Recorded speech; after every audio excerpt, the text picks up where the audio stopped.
Hey guys, welcome back to the Republic of Arsenal, and in this video today what I'm going to be doing is I'm going to run through the Arsenal squad, the first team squad. I'm going to take a look at everyone in the squad and a couple of players that are currently out on loan and are likely to come back and maybe be a part of the squad. They might be sold, they might be kept.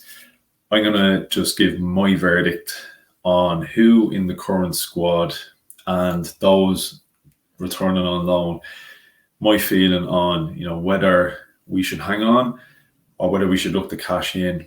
And this is with view to the summer transfer window. Just basically, I'm gonna rank whether we should keep them, whether we would accept an offer if the right offer came in, or whether look, time is up, they have to go. So yeah, so I'm just going to bring up a chart here and I will show you the options now. So the options I've got, the top tier is absolutely must keep. These will be players who are indispensable that I feel we should be building the squad around. Then underneath I have still has a role to play. So these will be players that I feel, yeah, okay, look, they've still got a very important role. Not saying they're going to be the best players at the club, but I think that they will have a job to do.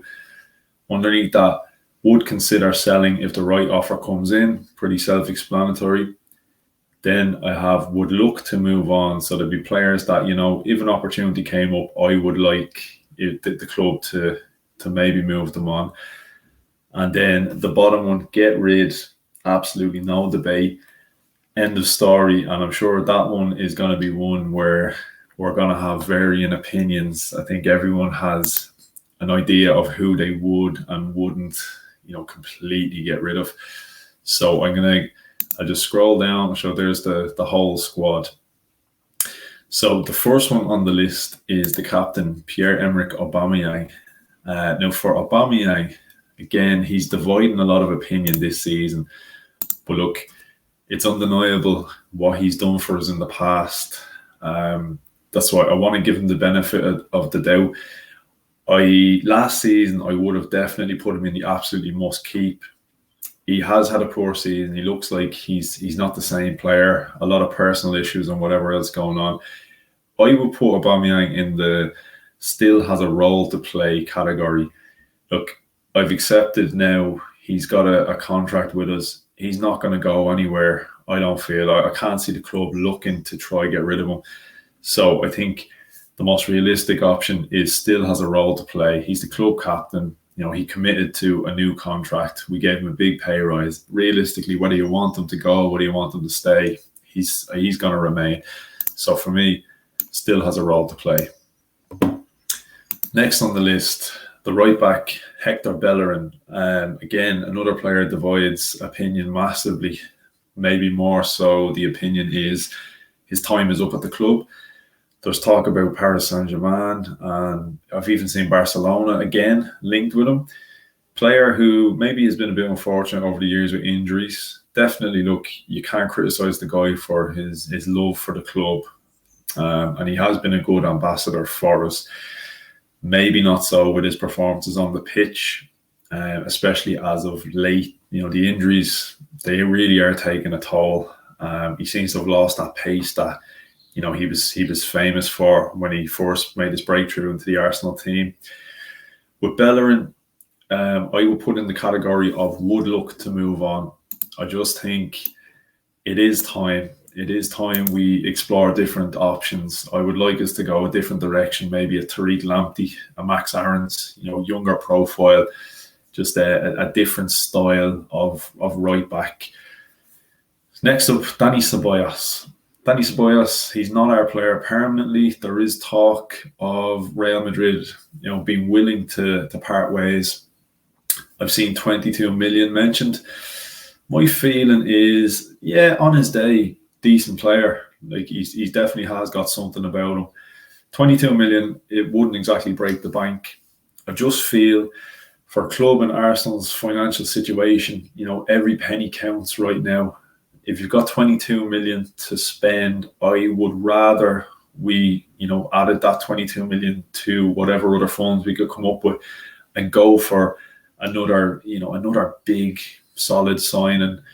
Thomas Partey only cost us 45 million, so you're already halfway there. With your 22 that you're willing to commit to Dani Ceballos. So I'm going to say get rid, no debate. Again, he's not our player. What I mean by get rid, no debate is just look. I think just let him go back to Real Madrid.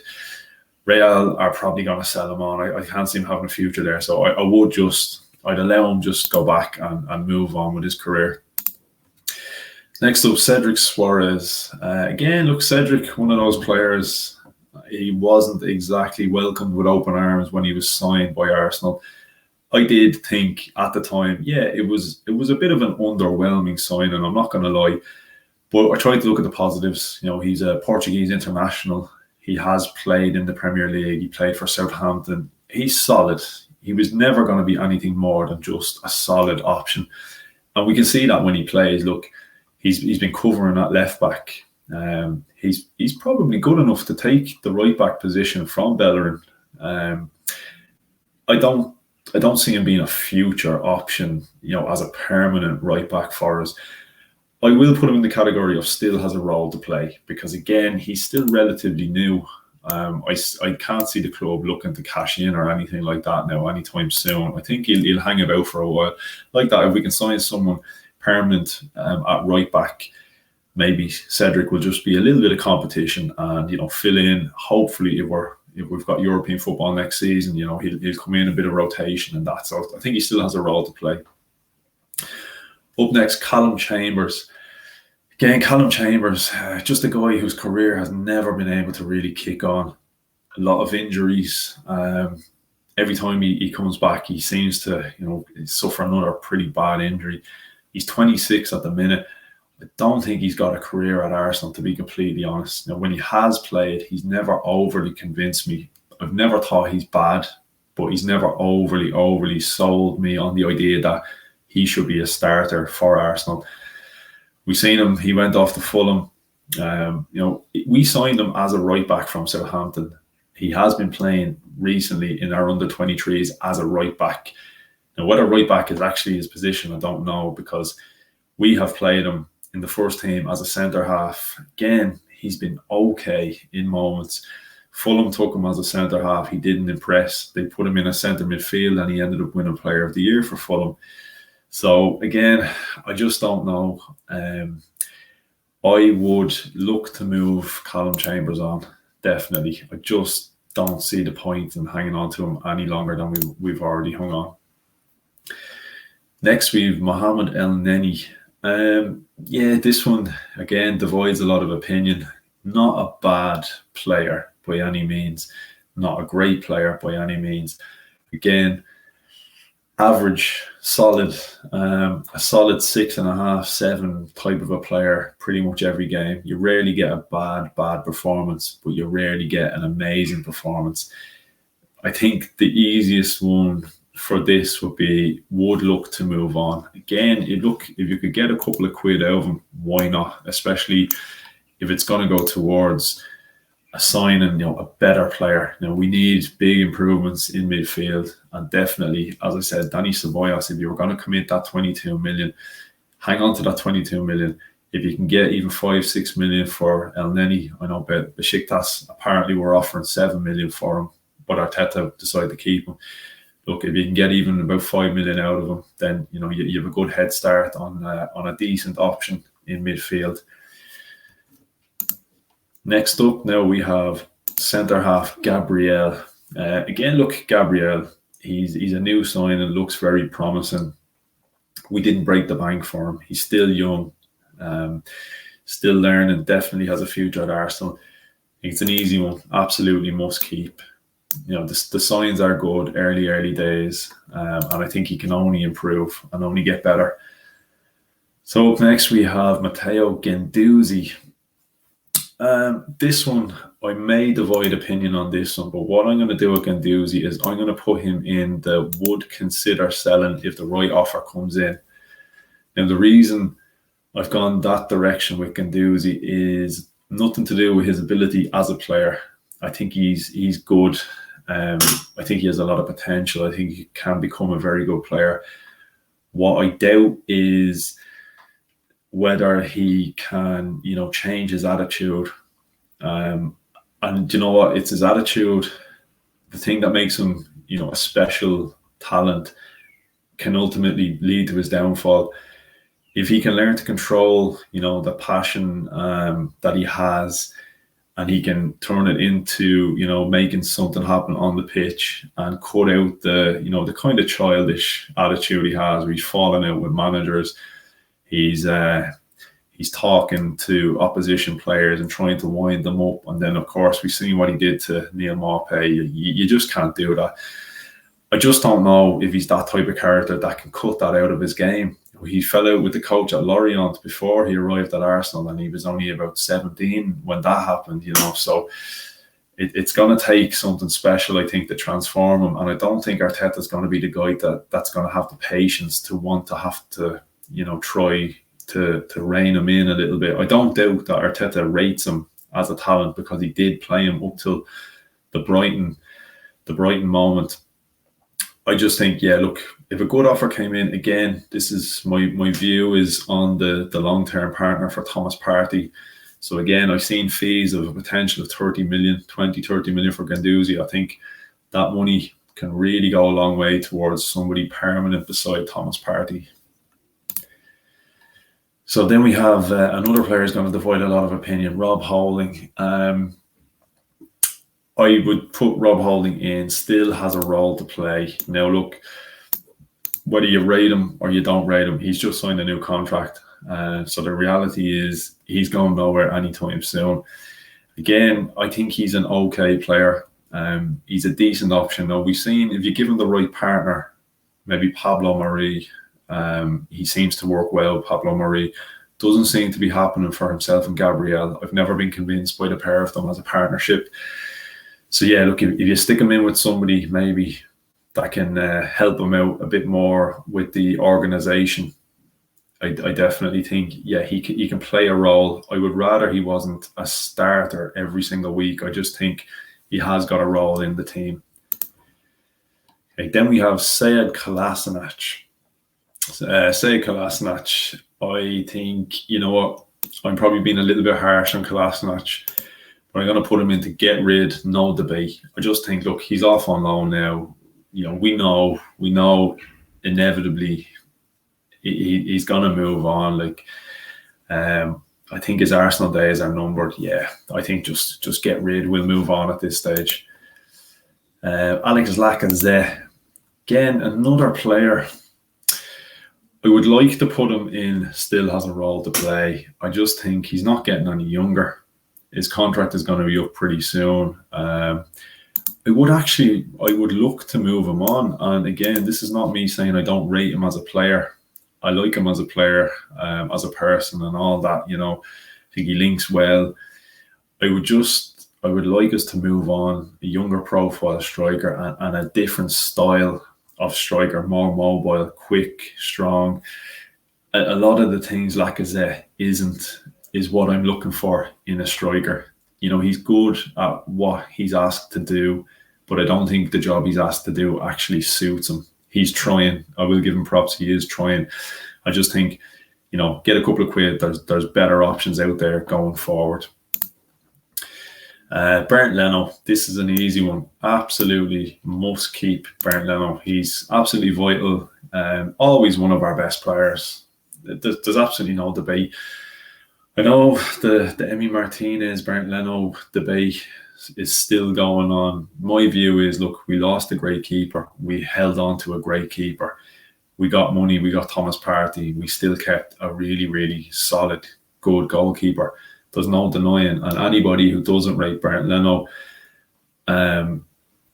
look, you're entitled to your opinion, but I have to say he's He is definitely one of the best Premier League goalkeepers currently. Have to keep him, definitely. David Luiz is up next. Again, look, you could possibly put him in, still has a role to play. His contract is up at the end of the season. I think, look, I'm not saying I would 100% hang on to David Luiz by any means. Look, he's not getting older, or he's not getting younger, I should say. He most certainly is getting older. I think he's handy to have in certain roles, as in, in the dressing room, as a leader, organizer. I think the problem is he struggles to organize himself on the pitch, and that's where he gets a bit found out. I think he's handy to have playing alongside someone like Gabriel, for the language barrier and the understanding. You can see they work better than, say, Rob Holding and Gabriel. But again, his age is very much against him. And look, there's a lot of things. He's a bit unfortunate at times. He could be solid for 89 minutes, and then he'll have 1 minute of madness. And I think people come down hard on him for that. But look, that's what kind of lives in our memories. I would look to move on, David Luiz. I would look to move him on. Now you have Ainsley Maitland-Niles. Again, a player I rate, a player at the same time, I still don't know where he fits in at Arsenal. I still don't know whether he actually has a long-term future. I'd be honest, I know he's out on loan at the moment. I still don't see him coming back and really challenging for a starting role. I would definitely consider selling if the right offer came in.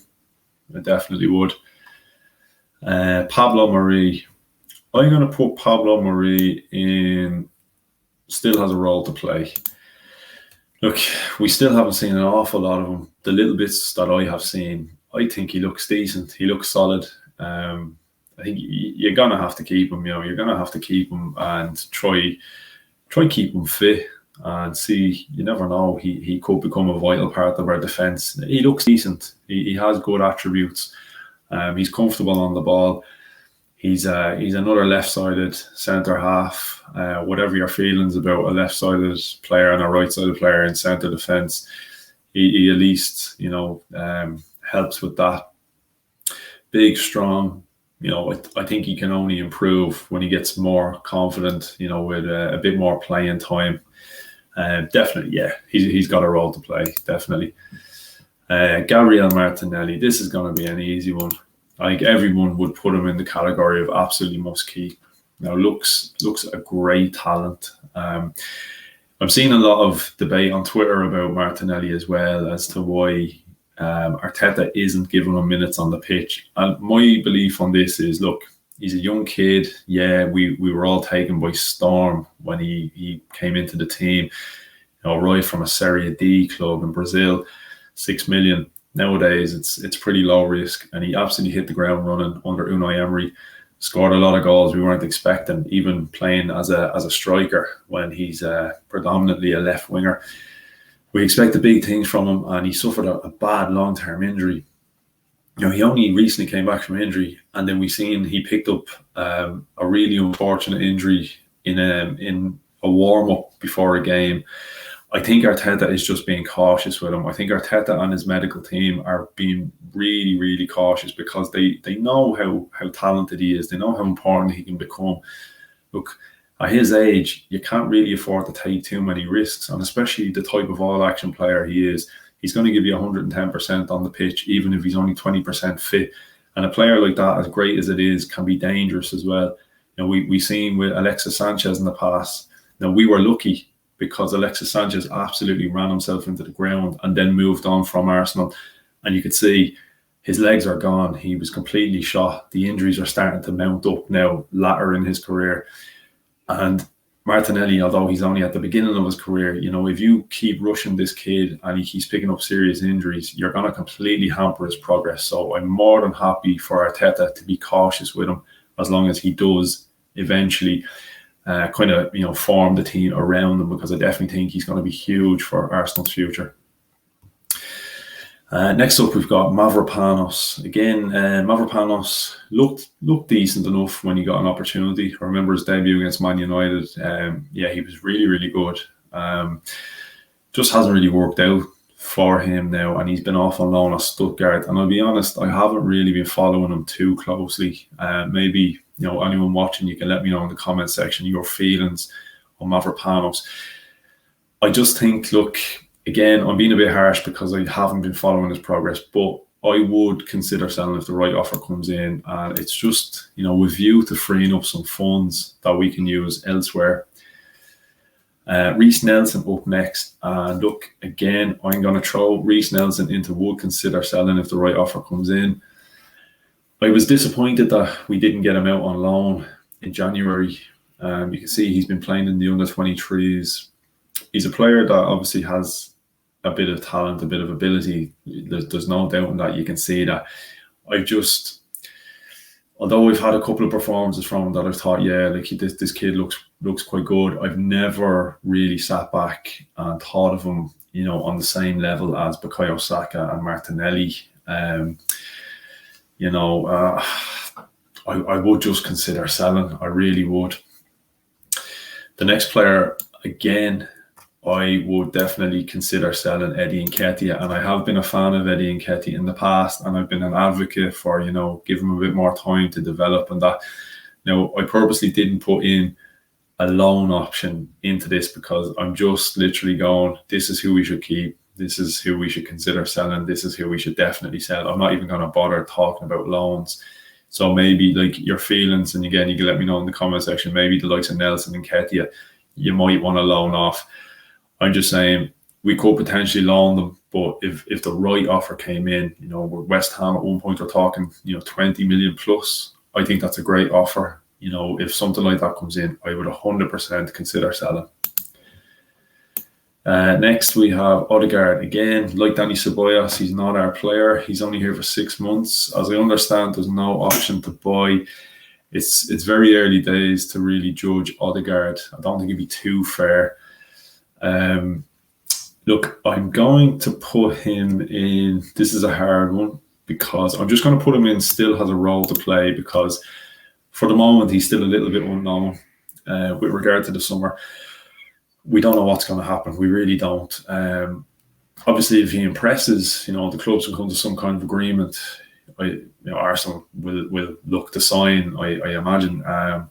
So I definitely think, yeah, still has a role to play. I've been encouraged. Couple of performances, obviously outside of the Man City game, he looked a bit jaded.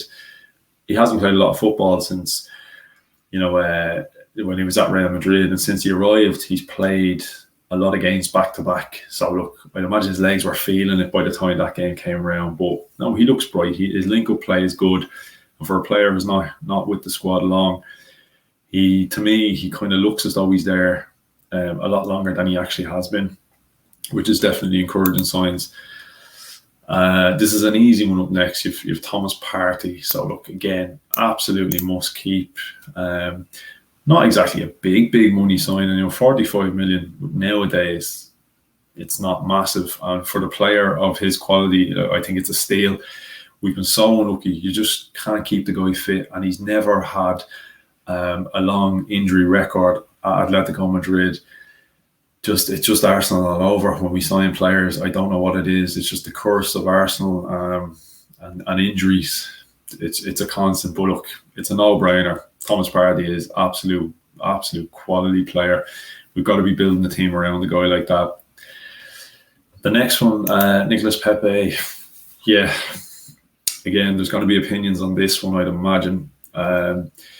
I'm going to put in will consider selling if the right offer comes in.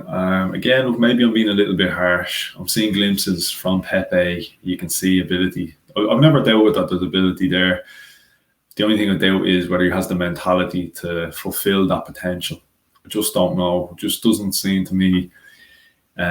He doesn't carry himself, as I said before, he doesn't carry himself as a player that will command a transfer fee of 72 million. And it's not his fault that the fee was 72 million.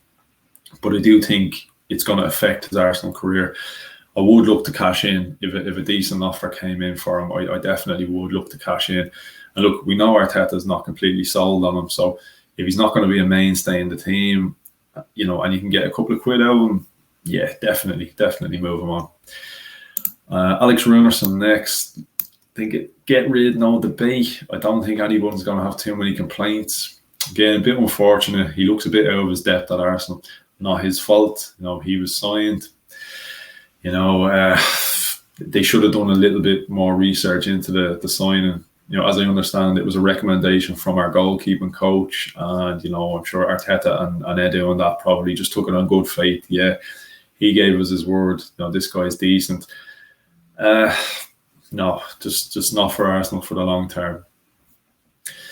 Matt Ryan, I'm going to put Matt Ryan straight away and still has a role to play, because look, we're looking for a solid backup option, and I do think we will end up making that deal permanent at the end of the season.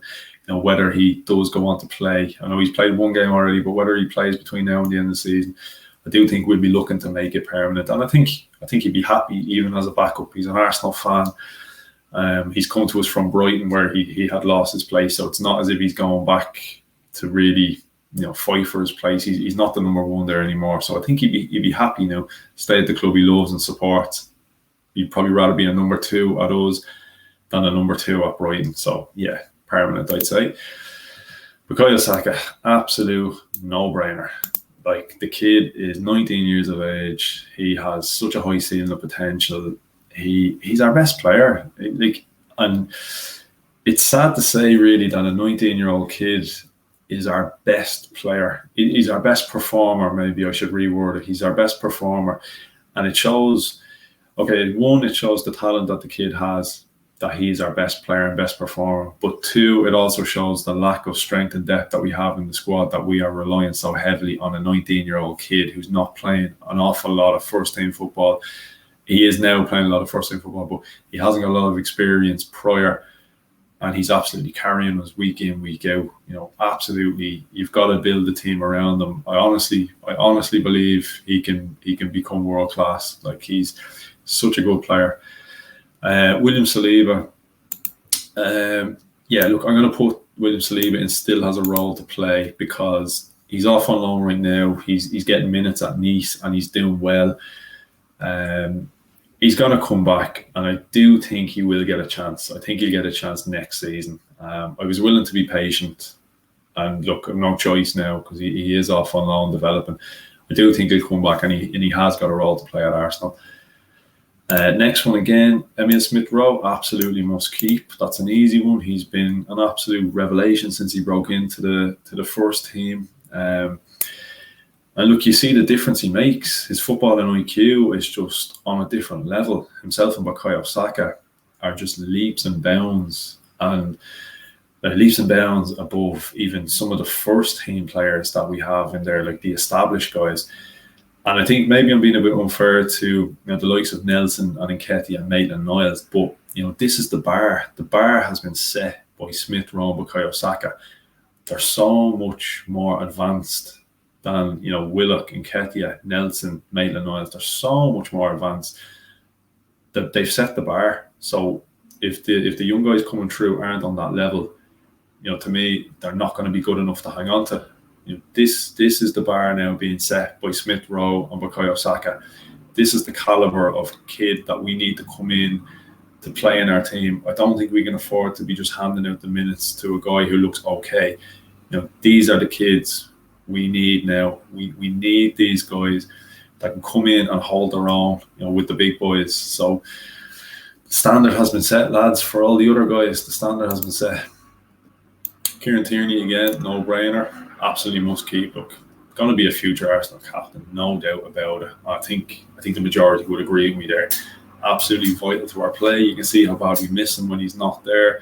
Has had a lot of injury problems. Look, it's just one of those things, unfortunately, we're going to have to live with, but absolute baller. Lucas Torreira. Now, Lucas Torreira, I would definitely consider selling. He's off on loan at Atletico Madrid right now. I don't see a long-term future. And it's not just that I don't see him fitting into Arsenal's plans. I just think that, for the long term, I think with Lucas Torreira, I think for the long term, he doesn't want to be in England. I don't think he ever really settled in London, and I think he'll look to move on, maybe back to Spain again or Italy. So I definitely would sell.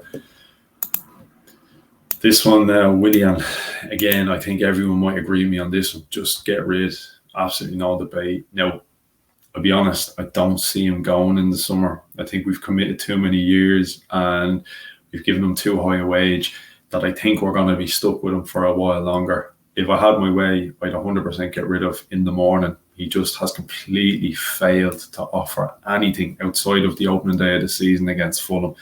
He has offered absolutely zero, no return whatsoever from him. Should not even be getting minutes in the pitch or in the team, should not be getting onto the pitch. We have to move on. We really, really do. If you can't get rid, I just wouldn't even register him. I do what Arteta did to Ozil and Socrates, and I just would not register Willian for next season. Joe Willock is the next one, and again, definitely I would look to move on Joe Willock. Not even consider if the right offer came in. I would actually just look to move Joe Willock on. He's off on loan now at Newcastle, and look, he might develop well. I just don't think he's going to have a long-term future, and I think we're going to look at adding to our midfield in the summer. So I think move him on, get a couple of quid out of him now that you can say, look, he's had an extra run in the Premier League at Newcastle. I'm sure you'll find someone that's willing to spend a couple of quid on him, maybe 15 million or so, and it all adds up for us when we're looking to spend elsewhere. Whatever money we can get in, it all adds up. And of course, I saved one of the most controversial for last. This one's probably going to get me killed. Granit Xhaka, love him, hate him, indifferent towards him, whatever your feelings. My feeling, and you can disagree with me in the comment section, and I know people will. I'm going to put him into still has a role to play. Now, part of the reason why still has a role to play is because I don't believe that we are going to look to get rid of Granit Xhaka. I really don't. I think Arteta trusts him too much. I think he likes him too much, as every coach has. In his defence, look, he's always fit, able, ready to play, never gets an injury. Now, some people would argue that's a bad thing because it means he's always fit and ready to play and available for selection. I think given the right partner, he definitely has a role to play, as in you're playing with Thomas Partey. I think you put him beside the wrong man, El Neni, at times Dani Ceballos. They've had a few decent performances together, but for the most part, I think they failed to kind of set the world alight. As I said, I would keep him because I think he has a role to play. I would like his role not to be the guy who is depended on to play every single game. I'd like Xhaka as a backup option to come in to play if Thomas Partey and whoever is signed to play every game alongside Thomas Partey. If someone needs a rest, I would play Granit Xhaka. If someone is injured, I would play Granit Xhaka. Rotation, sub on, sub off, I would play Granit Xhaka. I wouldn't be starting Granit Xhaka every single game. I think he's a better option to Dani Ceballos and El Neni. But yeah, as I said, I would like someone to come in to take the role next to Thomas Partey, and I keep Xhaka as a backup to those guys. So look, as always, thanks for watching. Let me know in the comment section your feeling. Tell me if I got some of them right, if I got some of them wrong. Let me know the feelings. There's going to be debate regardless. But look, I'm more than happy to hear the feedback. So yeah, look, thanks again for watching.